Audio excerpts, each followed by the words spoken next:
so far away from our foundations, so far away from our values. But yet, with my husband who plays her journey, I was out on the road with him. I've pastored and been in ministry for 40 years, having been here in the administration before. At the height of her power, Paula White commanded an empire, private jets, Oval Office access, and a Florida megachurch so massive it practically needed its own zip code. Every Sunday, tens of thousands filled the pews. Today, that glittering kingdom has completely crumbled. The jaw-dropping crowds are gone, replaced by a room so small you could fit the entire congregation inside a local restaurant. How did one of America's most powerful televangelists go from filling stadium-sized sanctuaries to preaching to empty chairs? This is the catastrophic collapse she couldn't stop. The glory days. Okay, so let's set the scene, because you need to understand just how massive this thing used to be before we get into the crash. At its absolute peak, back in the mid-2000s, Holy Grift was massively successful for Paula White. By the 2000s, her congregation numbered in the tens of thousands, eventually becoming the second largest church in America. Without Walls International Church was pulling in somewhere between 22,000 and roughly 23,900 attendees. I assure you, I am reading this right.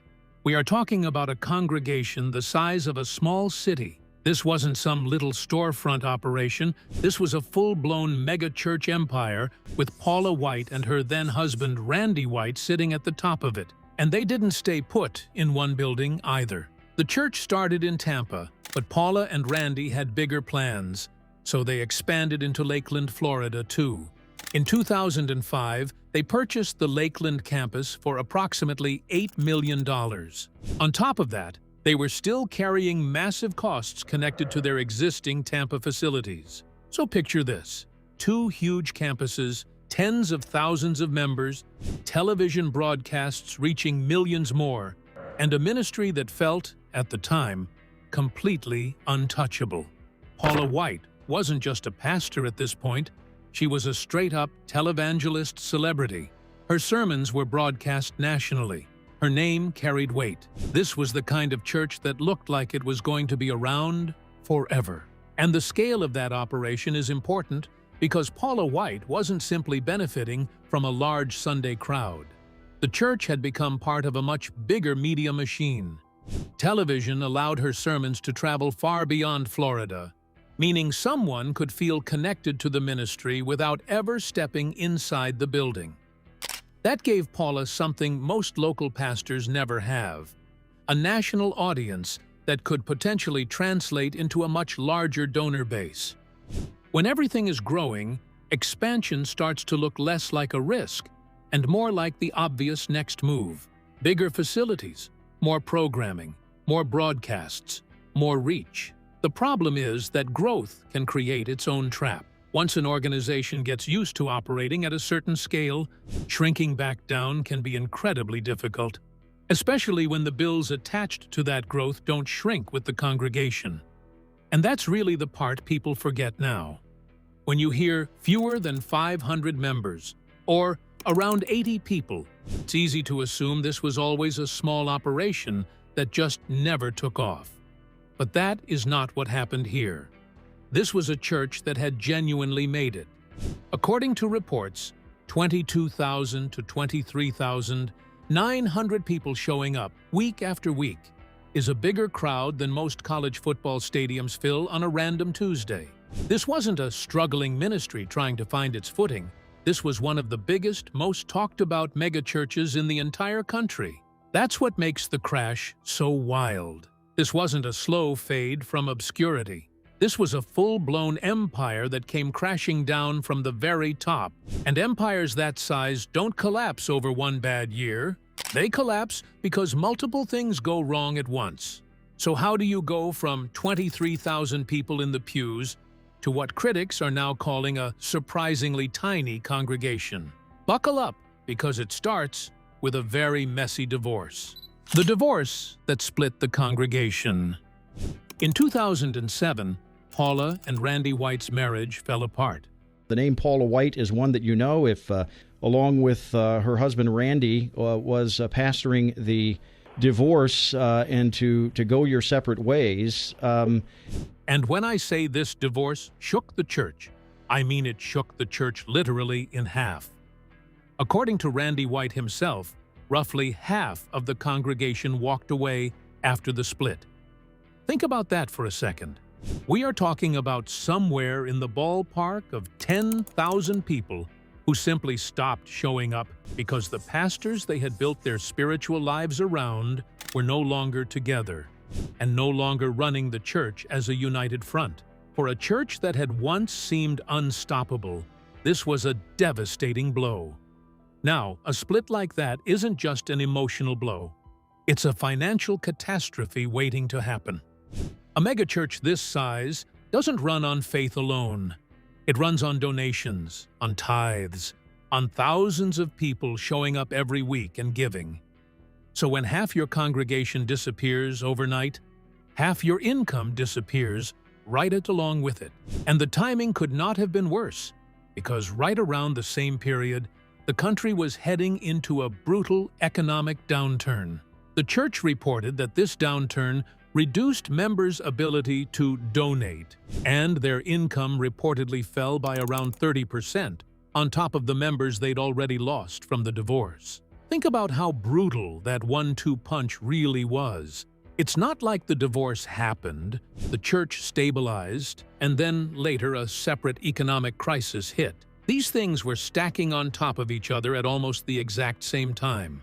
Half the congregation walks out the door because the pastors who built the church together are no longer together. And before the remaining members can even settle into a new normal, the broader economy tanks and squeezes what little giving power they had left. For a lot of churches, losing that many members alone might have been survivable with some serious belt tightening, and losing 30% of income during a downturn, painful, but also potentially survivable on its own. The problem is, Without Walls didn't get to deal with these issues one at a time. They hit together at the exact moment the church had the least room to absorb them. So let's do the math here. You've lost half your congregation. Your remaining members are giving less because the economy is in free fall. And meanwhile, you're still sitting on massive mortgage payments for not one but 2 giant campuses. That is a recipe for disaster. And unfortunately for Paula White, disaster was already baked into the foundation, because the loans behind those campuses were bigger than anyone realized. So just how deep did this debt actually go? The $29 million problem. All right, this is where things get really messy, so pay attention. Without Walls, they didn't just have a little bit of debt they could shake off. They had taken out 4 separate loans from the Evangelical Christian Credit Union, and altogether, those loans totaled at approximately $29 million. And here's an important detail people often get wrong. This wasn't $29 million in unpaid operating bills, like they just forgot to pay the electric company for years. This was $29 million in property and expansion loans, the kind of debt you take on when you're trying to build an empire fast. Those loans were secured against both major properties, the Tampa campus and the Lakeland property, which means when the church started missing payments, the credit union had serious leverage and eventually serious intentions to collect. And the missed payments did happen. In 2008, Without Walls defaulted on a $1 million loan. That was just the beginning. The church eventually stopped making payments on the broader loan package altogether. And once a lender stops getting paid on tens of millions of dollars, they don't just wait around patiently. They start looking for ways to recover their money. For Without Walls, that meant the financial problems were no longer something that could simply be managed behind closed doors. The debt had become an immediate and very public threat. On paper, borrowing millions to acquire property can make sense when a church is growing rapidly.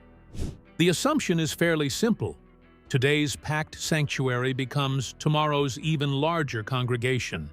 and the additional space eventually pays for itself through continued giving. But that calculation depends on growth continuing.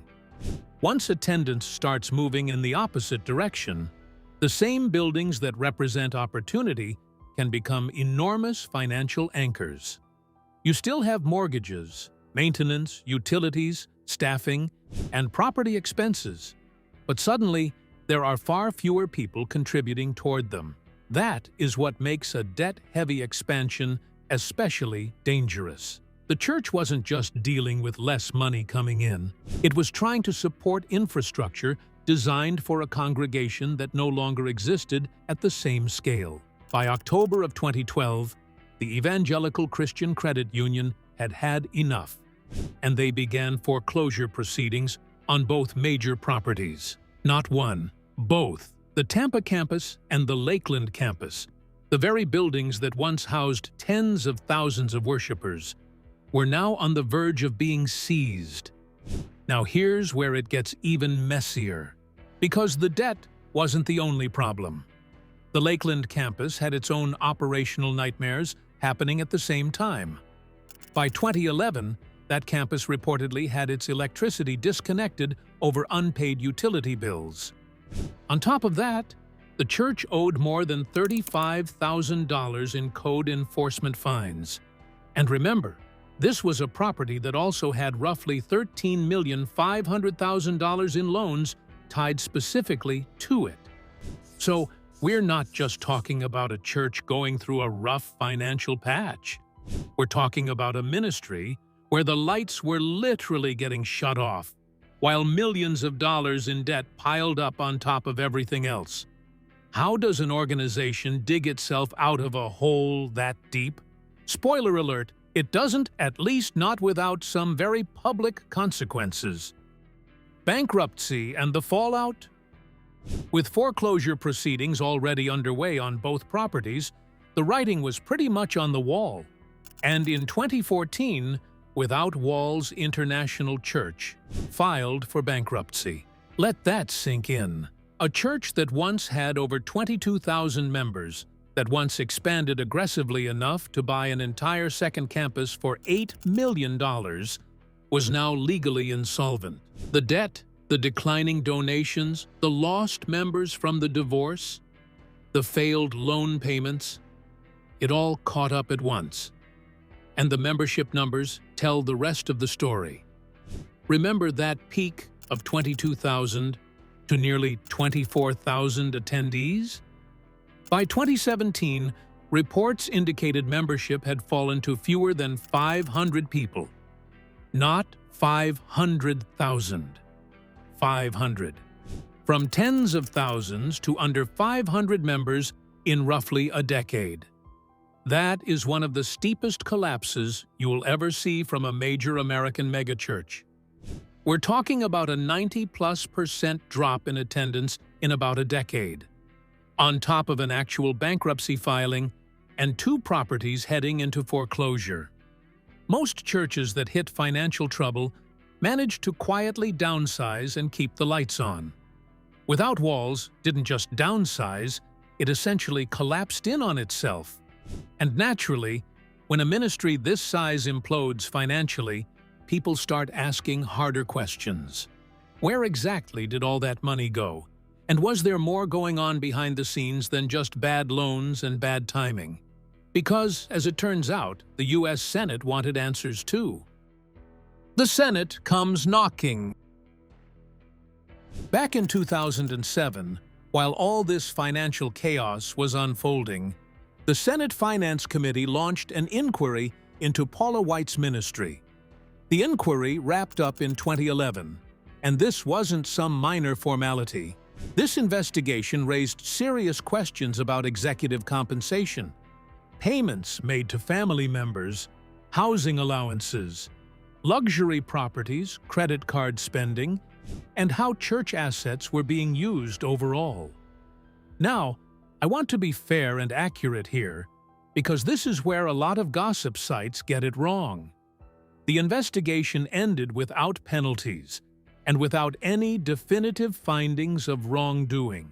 So it would not be accurate to say that personal spending alone is what created that $29 million debt. That's simply not what the evidence supports. What the evidence does support is that this was a combination of factors. Aggressive expansion into Lakeland. Heavy mortgage borrowing to fund that expansion.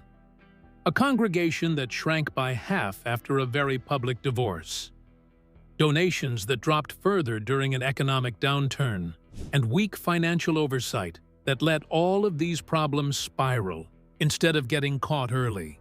In fact, a later academic case study looking back at the whole situation pointed specifically to the church's governance structure and its lack of effective independent oversight as major contributing factors to the collapse. The study did note that some allegations about personal expenses remained part of the broader dispute, but it stopped short of saying that was the core cause of the debt. And honestly, that distinction matters a lot when you're telling this story. It would be a much simpler, juicier narrative to say, pastor spent congregation into bankruptcy. But that is not what the actual record supports. What the record supports is messier and, in a way, more relatable to how a lot of organizations fail. Nobody wakes up one day and decides to run a ministry into the ground.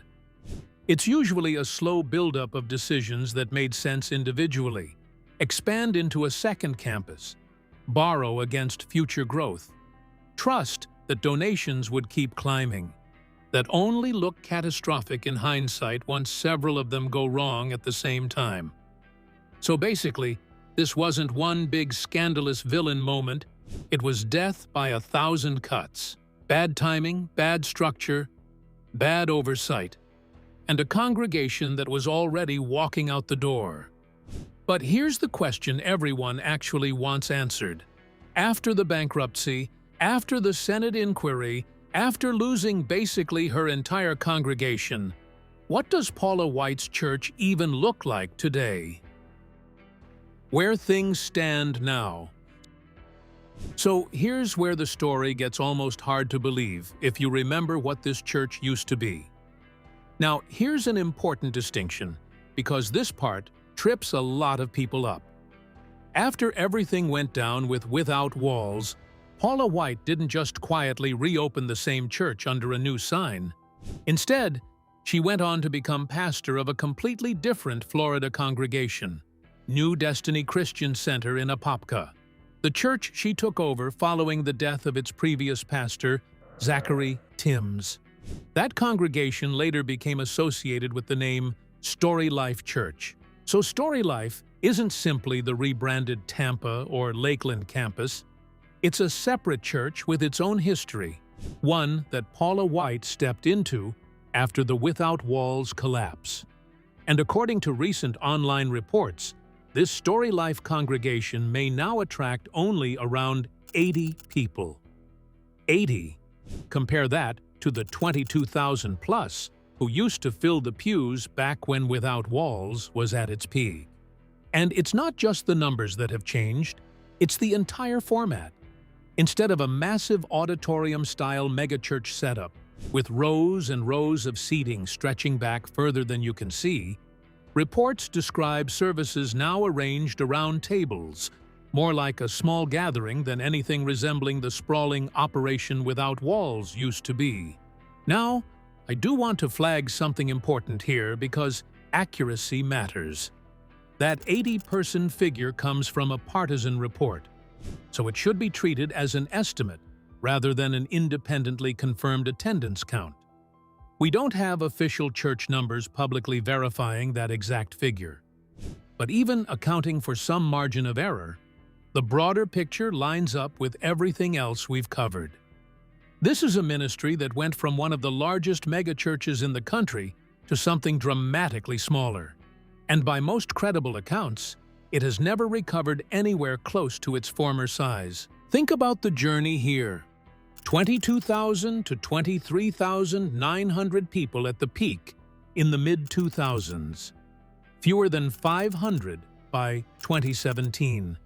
And now, according to recent reporting, potentially as low as 80 people gathering around tables instead of filling stadium-style seating. That's not a slow decline for Without Walls, and it's a strikingly small congregation for the church Paula White leads today.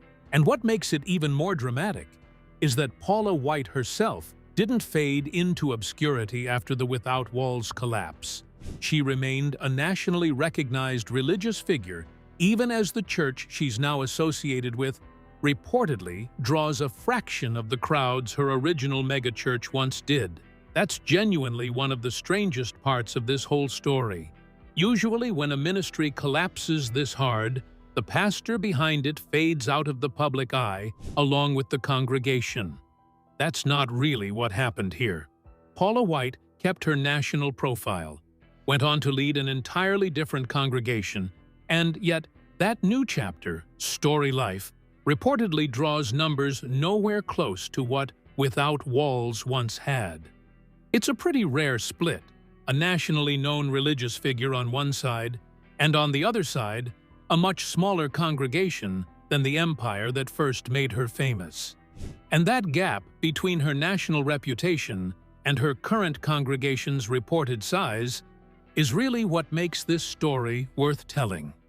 It's easy to assume that fame and influence automatically translate into a thriving home base. This story proves that isn't always true. You can remain a recognizable name while the church you're currently leading looks nothing like the one that built your reputation in the first place. So, there you have it. The $29 million debt spiral, the divorce that split a congregation in half, a Senate inquiry that never landed a definitive verdict, and a church that went from 23,900 people to reportedly around 80. It's honestly one of the most dramatic megachurch collapses in recent memory. What do you think really tipped this church over the edge? The divorce, the debt, or the oversight failures? Drop your take in the comments, and if you enjoyed this deep dive, make sure you hit subscribe so you don't miss the next one.